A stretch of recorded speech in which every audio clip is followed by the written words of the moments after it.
Halo teman-teman, kembali lagi bersama channel. Wah, waktunya bahas anime dan manga. Di video kali ini, gue akan membahas ya tentang hal-hal menarik yang ada di episode terbaru anime Jujutsu Kaisen, yakni episode ke-12. Di mana kejadian paling menarik yang bisa kita lihat di episode ini tentunya adalah bagaimana Nanami yang mampu gebukin dan hajar nih orang sampai mampus. Hehe. Seneng banget deh ngelihatnya. Oke, daripada lama-lama, langsung aja ya kita bahas selengkapnya tentang Jujutsu Kaisen episode terbaru ini. Jadi, check it out. Oke, hal menarik pertama di episode ini adalah Toji Fushiguro yang benar-benar hidup lagi. Ya, setelah pertarungan antara Megumi dan Yuji melawan Awasaka, akhirnya mereka berhasil ya menghancurkan tirai penghalang para penyihir untuk masuk ke area Shibuya yang lebih dalam lagi. Setelah benda terkutuk ini udah dihancurin oleh Yuji.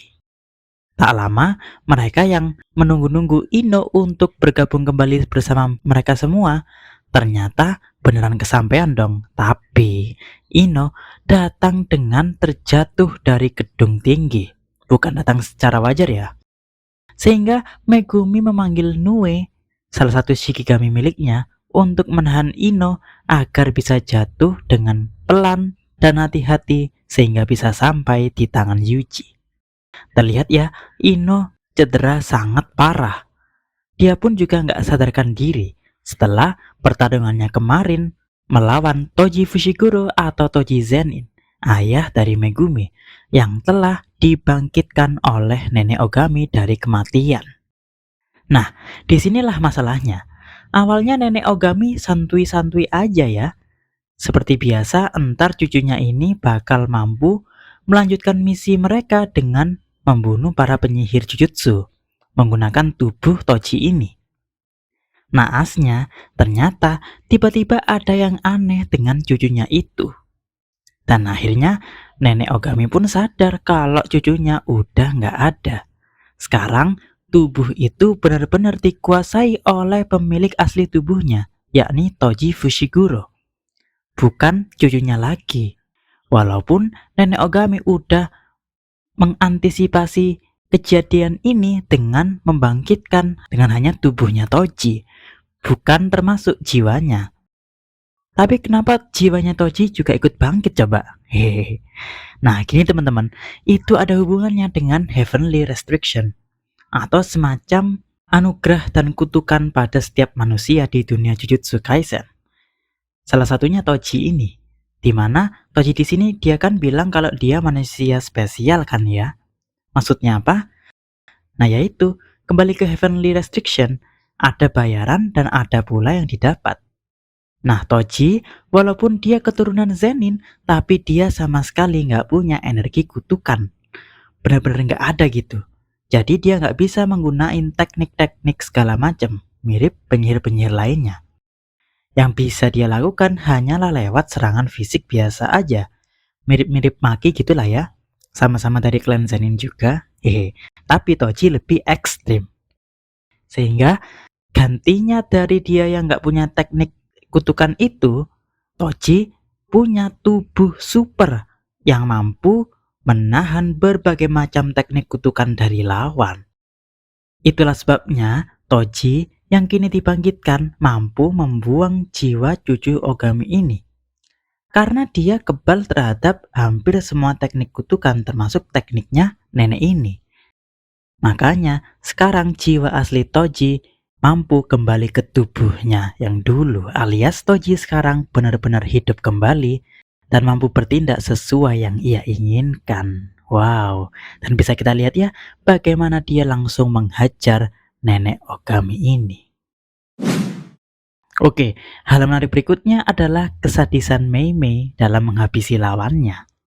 Ya, bisa kita lihat ini ya, bagaimana Mei Mei udah di atas angin, lawannya udah lari terbirit-birit karena dikejar Mei Mei yang mampu melawan para musuh dengan kapaknya ini.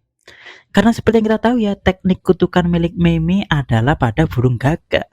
Jadi dia sebenarnya lebih cocok buat mencari intel atau cari informasi daripada bertarung. Makanya dia belajar bertarung dengan alat kutukan seperti kapak ini.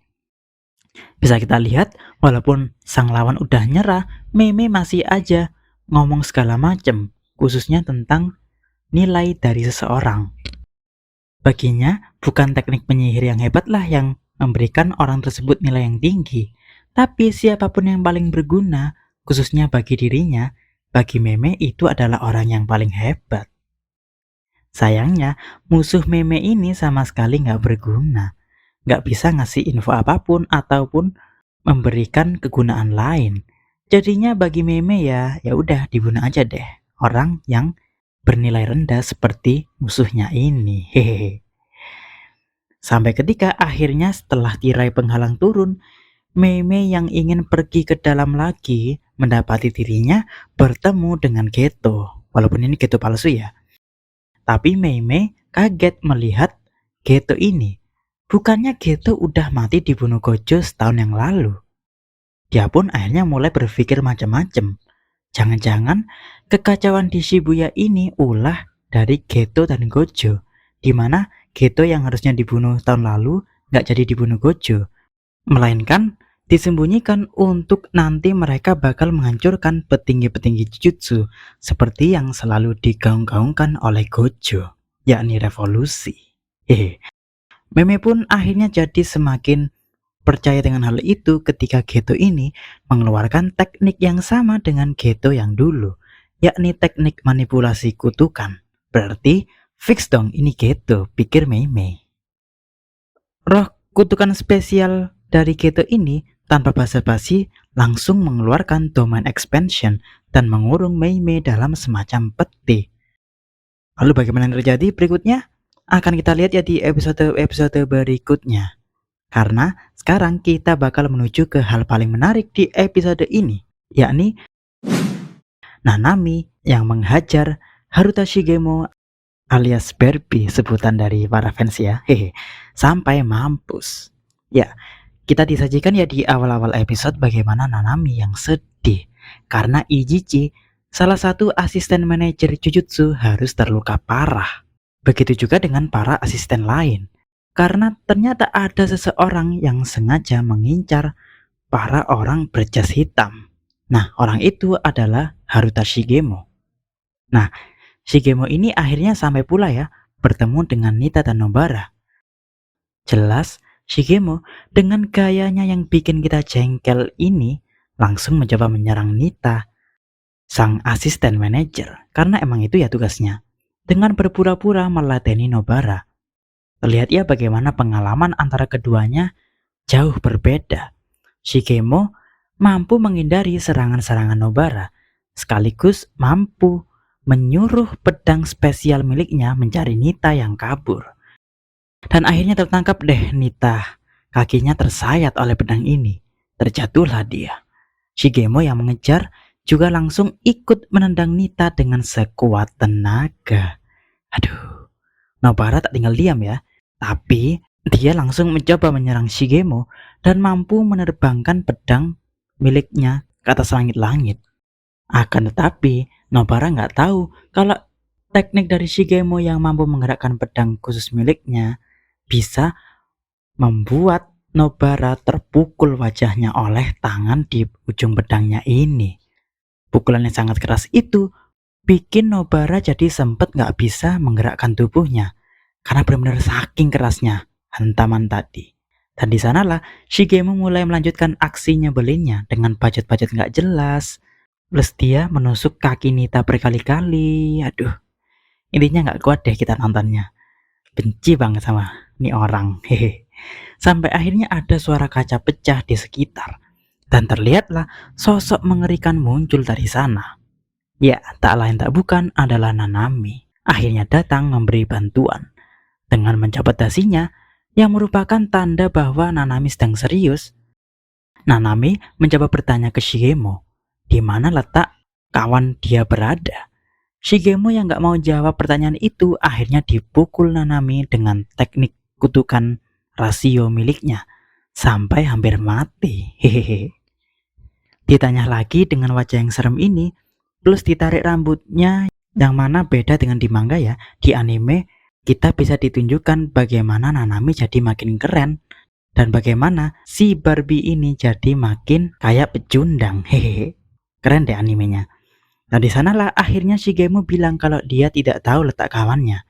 Nanami yang merasa Shigemo nggak berguna, akhirnya langsung memukul sekuat tenaga dengan energi kekutukan miliknya sampai si gembel banji Barbie ini terpental melewati banyak tembok-tembok dan bangunan hingga dia tak sadarkan diri. Ya, kenapa nggak mati sih? Hehe. Yang jelas di sini akhirnya Nanami, salah satu penyihir tingkat 1 kesukaan kita semua, akhirnya ikut bertarung ya. Jadi nggak sabar kan ya melihat bagaimana pertarungan-pertarungan Nanami berikutnya. Ya nggak teman-teman? Dan di episode ini ditutup dengan Yuji yang datang ke tempat Choso. Yang artinya Choso menang ya. Game kemarin, game buatan Mahito, dimana dia nemuin Yuji duluan. Yang artinya dia bakal membalaskan dendam adiknya kepada Yuji ini. Wow. Di episode besok kita bakal disajikan pertarungan tingkat tinggi antara Choso dan Yuji. Jadi nggak sabar kan ya teman-teman? Komen di bawah ya. Oke, cukup sampai di sini pembahasan videonya ya. Jangan lupa like dan subscribe serta klik lonceng biar nggak ketinggalan video-video berikutnya. Karena di channel ini masih akan banyak membahas tentang Jujutsu Kaisen maupun anime dan manga lainnya. Jadi stay tune ya. Terima kasih. Salam WWBA.